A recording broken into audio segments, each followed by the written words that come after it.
5 seconds to go.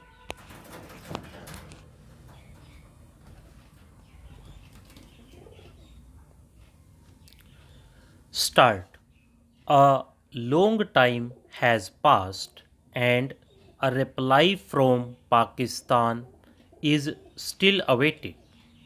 It is a strange situation. We wanted to recall our representatives. They had no work to do, but then we thought that Pakistan might make it a pretext and say that we recalled them. Therefore, we let them stay there till such time as a reply was received. In the end, we told the World Bank to fix some date for Pakistan's reply so that we might know where we stood. Otherwise, a whole lifetime might pass in waiting. They accepted our suggestion and told Pakistan that they should reply within a week whether they accepted the principle or not, with details to be settled later. When they did this, Pakistan showed signs of life and began to run about.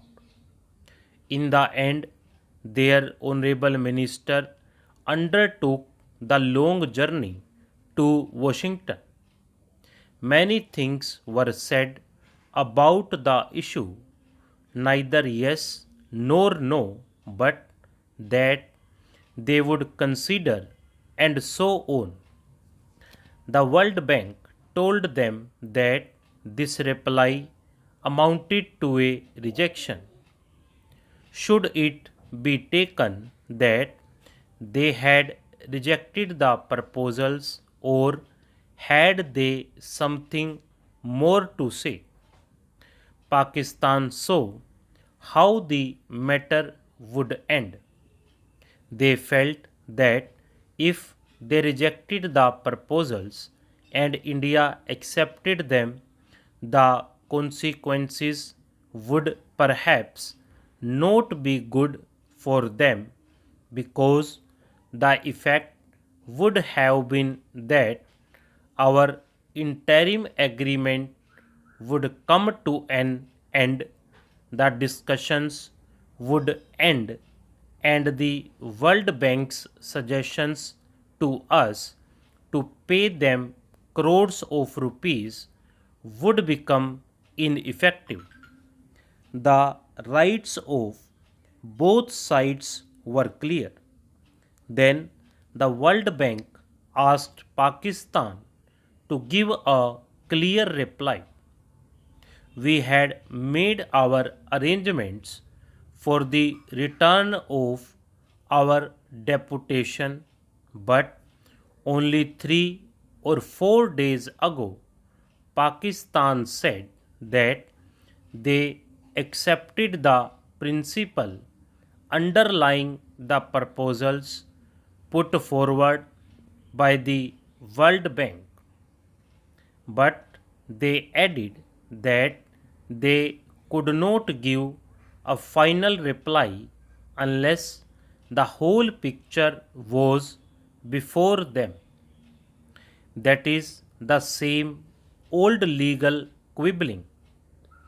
On one side, they say that they have accepted the proposals, and on the other, they keep the door open for escape on the pretext that they have not seen the full picture.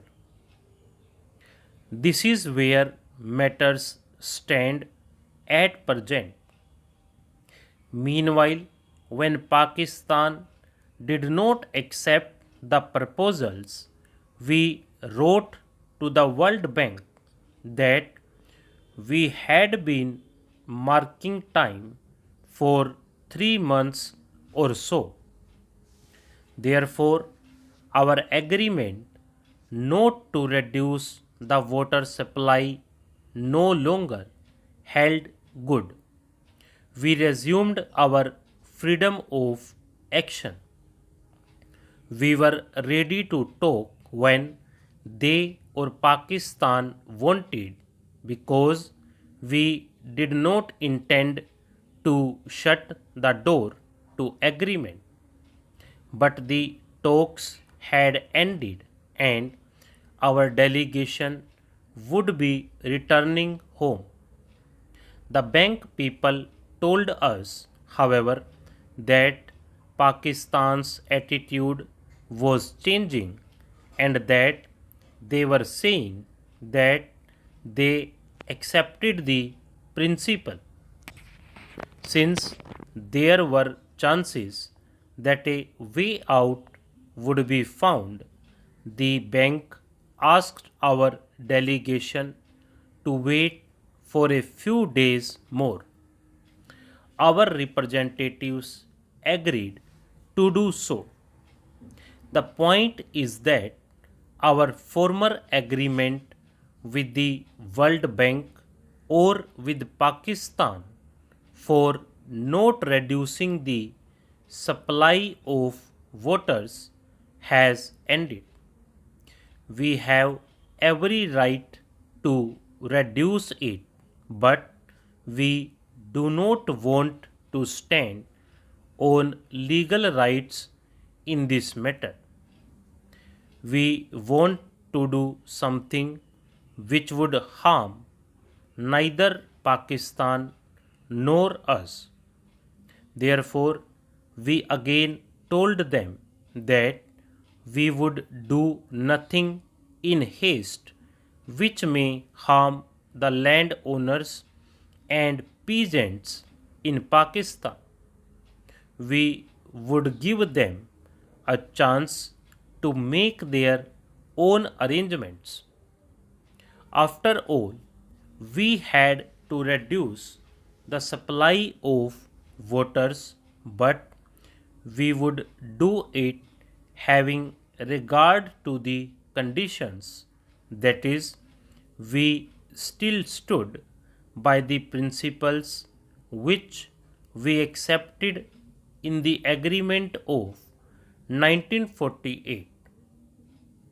If you have read the Pakistan newspapers, you will see that there is a great storm and outcry as if something is going to take place on July 8 here in Nangal, which would immediately stop the waters flowing into Pakistan and create a drought, as a result of which lakhs and crores of people would die of hunger and thirst. This is wrong and deplorable. We cannot tolerate it. We have told Pakistan clearly, time and again, that for the present we would not reduce the supply of water. It is a fact that they have built one or two canals from which they can take some water. Therefore, they can take water from their side and we would reduce supplies to that extent. This would not reduce their total supply of water. If they could build some more canals as they intend, then this process would go on. The exploratory talks held under the auspices of the World Bank made it clear that there is no dearth of water, only an arrangement to bring the waters to the desired directions was lacking. It is evident that on our side in East Punjab we have no other source of water than the Satluj. You can see that from the map. Stop.